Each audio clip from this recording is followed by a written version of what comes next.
I'm glad to welcome you to the SHRM-CP Certification Preparation course. Today we have our first introductory class on SHRM-CP certification. Let's start with what this course is about. SHRM-CP certificates are popular among HR professionals as they open doors to an international career.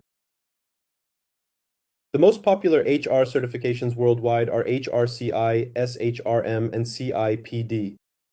We are preparing for SHRM-CP.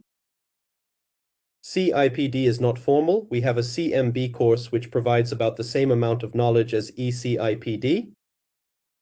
And in this course, we're talking about SHRM-CP certification. Why would anyone want to do that? Obtaining an international certification leads to increased salary and career development. The course website, and let's start with a brief introduction. My name is Mike Pritula. My first job was at Alpha Bank. I was a trainer and recruiter, but then I moved up the career ladder until I became an HR business partner. Then I worked at STB TV channel, first as head of the recruitment and adaptation department and then as HR director. After that, I was an HR business partner at Wargaming, and there I moved to the position of head of total rewards. I then worked at Preplin and Ideal, consulted for Peopleforce and created Mike Pritula Academy and Papa HR. That's my career path. Regarding this course, I started thinking about certification when I was still working at STB TV channel. I had achieved a lot professionally there and learned a great deal. And when I was thinking about what's next, where to go in my development, I was already considering certification. I learned about SHRM certification, studied the competency model, was one of the first to translate it, and posted it on a slide that got a huge number of views. But I only actually got to take the exam while working at Wargaming, an international company. I realized I needed a certificate. And I passed the exam, which was when the HRCI certification had just appeared. That's about it, give or take. You know, as someone who loves new things, I was curious. I took my first exam specifically with HRCI, and just last year I took the SHRM exam, which was interesting to compare. Well, that's the backstory. And also, when I worked at the Human Capital Institute, there's this logo right here. I also passed the HR Business Partner certification. When working with us, I participated in various competitions. Here are my awards and achievements, just so you understand. Those who strive, who develop, who achieve something in life, certification is an inevitable milestone that definitely needs to be passed, because only then can you feel like a full-fledged, serious HR professional when you have one or several international certifications. I currently have 3 certifications from the Human Capital Institute, SHRM, and HRCI. I keep thinking about what certification I need next, what achievement to pursue, so I'm definitely not stopping here. I'm considering options but haven't decided yet. And about our academy, it will be 13 years old this year. We've been preparing people for certifications for a long time. Our first certification preparation course was probably around 2018, so we really have extensive experience. We have a silver button from YouTube, which is an achievement for the academy. We rely on global best practices in our work. For me, it's very important to be guided by the best practices available worldwide in my work. For those who will be watching us on YouTube or are already watching, please write your job title in the comments so we can get to know each other this way. I also want to tell you about the homework. All of our courses have homework assignments. These homework assignments are required to obtain our diploma, which we issue on the CDP platform. Now about the course syllabus. We are preparing for certification over 12 classes. We have the first introductory class, the last one is more about exam registration and taking the exam, and 10 classes in between. These are about information, not theory, but about preparation and learning. Today we'll discuss what SHRM-CP certification is, how it differs from others, exam specifics, exam cost, English language requirements, and what the competency model looks like. All right, let's get started. So let's begin with why certification is needed in the first place. Once Cornell University conducted research to understand what could be called a profession. They came up with several criteria for a profession to exist, and having certification is one of the criteria for a profession. Therefore, major serious professions eventually seek to obtain certification so that we can say we are a full-fledged profession. At the same time, HR is a profession that went through its formative period somewhere in the 1940s. By the 1980s, it had more or less stabilized, and now it continues to evolve with evolving requirements. And having certification is a quality that is important and necessary. Now, about the SHRM-CP certification specifically, there are already more than 110,000 SHRM certified professionals worldwide. SHRM-SCP and SHRM-CP certifications confirm in-depth knowledge in the HR field. 63% of certified HR professionals were promoted after obtaining certification. This is a globally recognized certification. SHRM itself is the largest HR organization in the world, with several million members. And more than 100,000 people have successfully completed this certification. What are the advantages of such certification? Well, first of all, it's about improving your competence. That is, as you prepare for certification by going through the major HR topics, you start to understand them better. So it's like training? Next. According to research, certifications, including SHRM-CP, lead to people earning more. It's a fact that companies pay more for certified professionals than non-certified ones. Additionally, those who have obtained the certification note that it helps them in their career growth. There are many forums on Facebook, LinkedIn, and Reddit where people share their experiences, noting that it leads to career advancement. Another very important and interesting point that I also agree with is that if you're serious about the profession, if you've decided that this is your calling, that you're not going to become a marketer or something else tomorrow, that you want to be in HR, you want to develop in HR, then certification is your demonstration of commitment. It's a level of professionalism, a certain standard that you achieve and show that you're a serious specialist.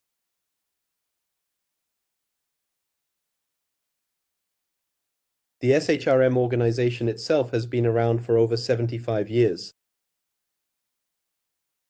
It's really one of the first global organizations in the field that was created, and now it's the largest in the world. They've developed an HR competency model, which is what they certify against. And they only have 2 certifications, making it easy to choose. SHRM-CP for entry-level and mid-level professionals, and SHRM-SCP for senior-level practitioners. How does SHRM differ from PHR and from CIPD? Well, let's compare the key points. PHR requires a minimum of 1 year of work experience. SHRM-CP doesn't require work experience. For CIPD, we can compare it to level 3, which also doesn't require work experience. The PHR exam has 115 questions and costs $495. The SHRM exams have 158 questions and cost $435 if you register early as an early bird. CIPD doesn't have tests as such. You pass it like higher education. You complete training and submit graded assignments. The training costs about $3,000. What does the SHRM exam look like? What are its features? They have exam periods twice a year. These are called test windows. The first one is the same every year. The first one is May to July. So you have to take it either from May to July or from December to February. This year, accordingly, the first window ends on July 15th. If you miss these dates, the next window opens on December 1st and closes on February 15th. Note that they start accepting applications early and close the first window by May 16th when it opens, and the second window by December 17th.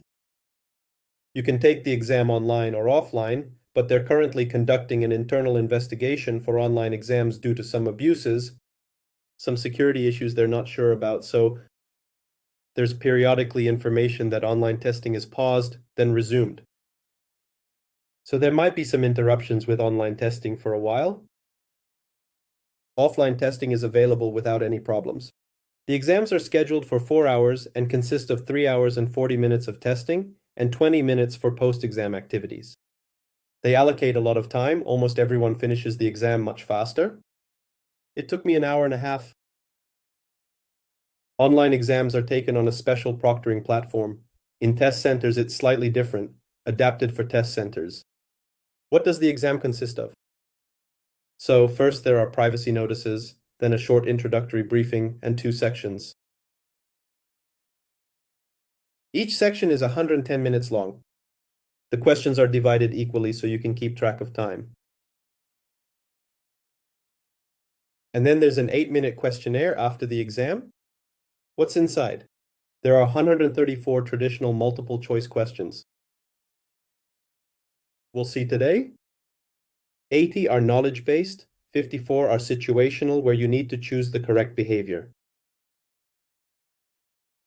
The exam also includes questions that won't be graded, but are used to build up the question bank for future exams. How are the questions divided by topic? Behavioral competencies are 50% and professional knowledge is 50% in the proportions shown here. Interestingly, you can take a short test right on the SHRM website to see what the questions look like. For example, if you follow the link and start the test, you'll see, right? Well, let's look at an example question. Here, for instance, they ask which selection tool should be used to fill a vacancy requiring working with multiple priorities and under pressure. And we're given 4 options: cognitive ability test, background check, behavioral assessment, and something called a transcript with grades. This is when you graduate and they give you a breakdown of your grades. You need to choose one of the 4 answer options. That's basically what the whole exam looks like. You read the question, you're given answer options.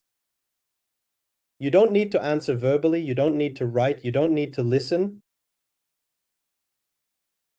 You read, choose an option, and click your choice. You don't see right away whether the answer was right or wrong. You answer all the questions, complete the test, and you see the overall result. So you'll know the result immediately. Well, those are the options and explanations. The correct answer is behavioral assessment, and there's an explanation of why. This is basically what the preparation looks like. We learn how to analyze the tests. All our classes have 3 parts: theory, test, and some exam preparation recommendations that I give. Between classes, you also take tests to practice working specifically with test questions. Let's look at the next question, for example. This one was clearly about which tool is best to choose, more about the designation. The second question is also about knowledge and asks what action best supports high ethical standards in an organization. And here are the answer choices: setting up or creating an anonymous hotline for reporting complaints. And the second option is adopting corporate social responsibility as a policy, training managers on a code of conduct, or distributing an employee handbook annually. So you sit there wondering which option is the best fit. You choose your option, and there's an explanation. Here we see several of these options. These are knowledge test questions, but there are also behavioral questions on the exam. It's called situational judgment. These are questions of the following type. You're given a longer, detailed description of a situation, and you need to choose an action. Let's look at this question as an example. The Vice President of Talent Development requires a 2-day communications training for the team. The Vice President and trainer meet to plan the session. The Vice President explains that the department is working on several key projects and needs to improve communication to achieve success. During the training session, the trainer observes a clear lack of trust and openness among team members. This causes a situation where several team members begin to refuse to participate in training activities. The vice president receives feedback from managers saying that the training session went poorly, so the vice president demands a meeting with the trainer. That's the detailed situation. And the question, after the training session is over, what steps should the trainer take? And the answer options are: evaluate the training assessment, debrief the vice president on observations made during the training, meet with the team members' supervisors to disclose findings, calculate the return on investment for the training. These are the options. The correct answer and an explanation of why.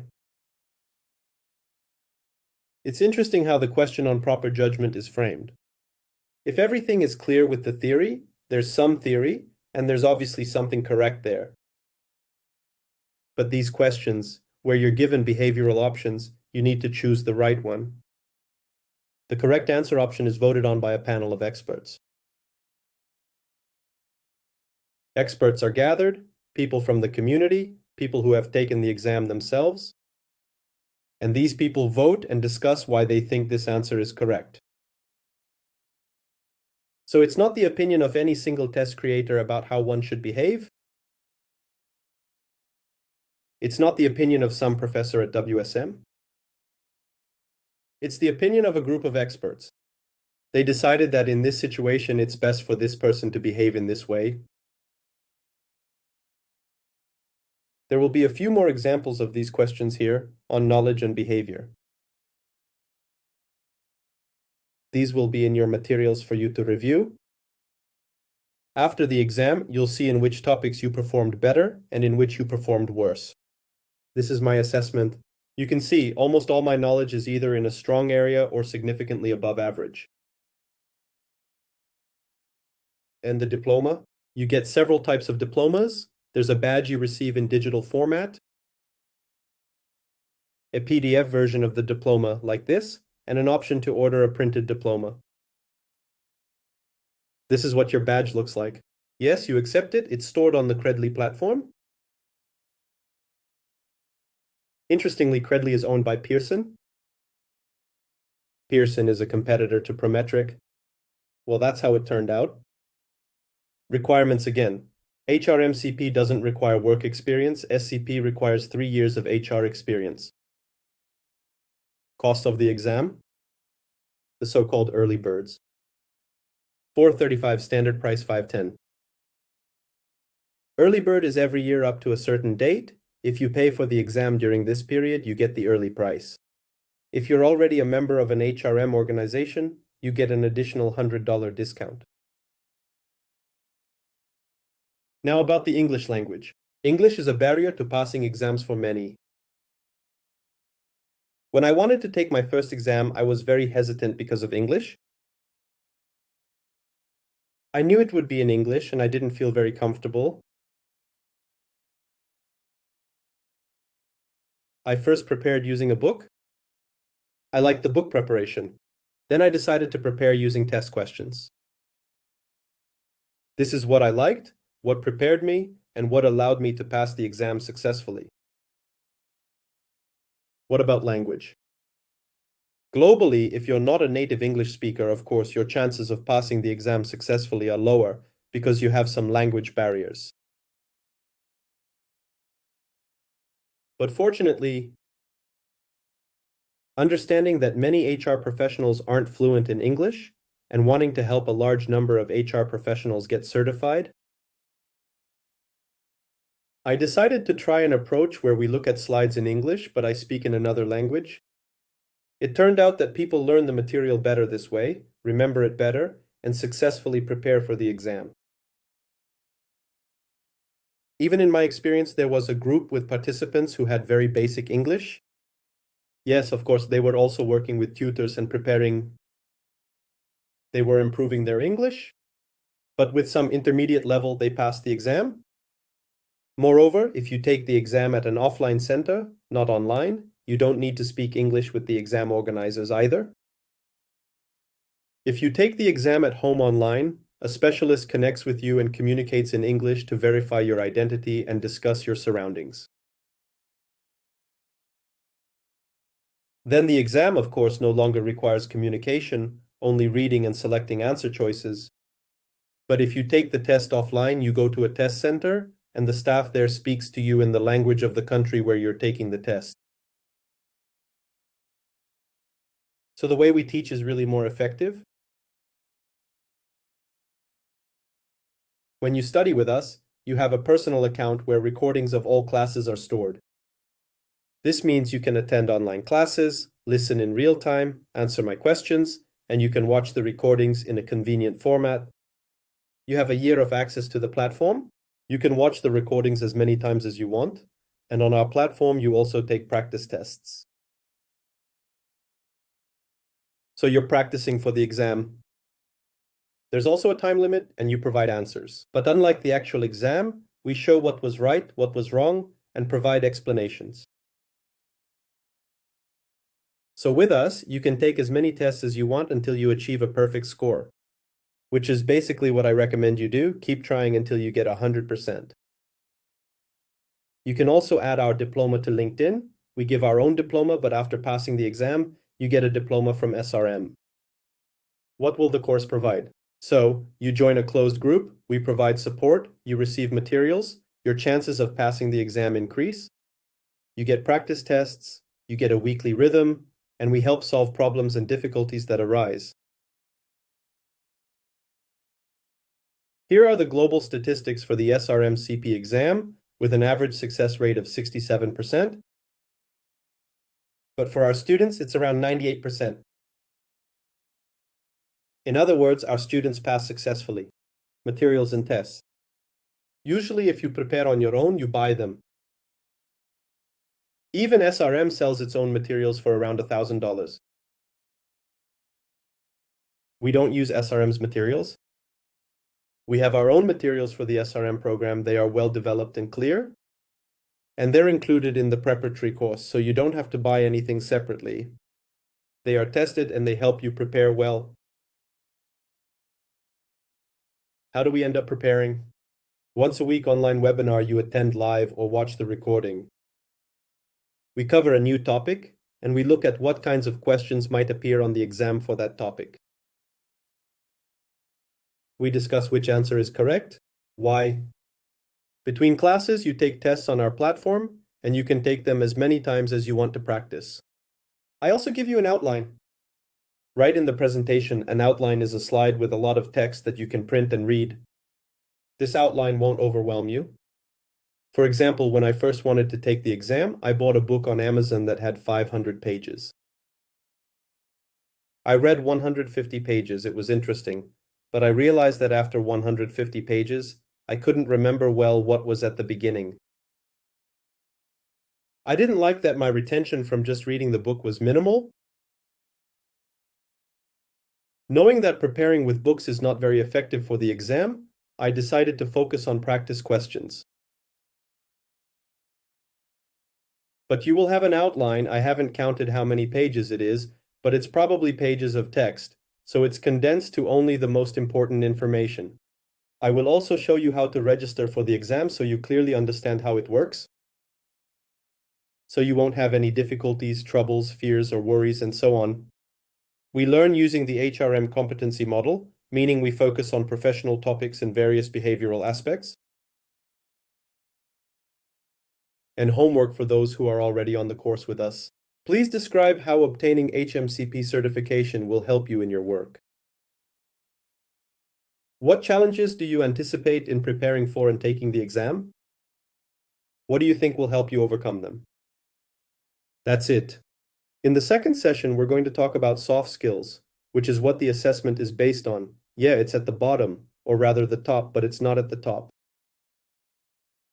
And we'll start studying the first topic from hard skills, job analysis and work design. That's it. I invite you to join us for preparation. See you soon. Bye-bye.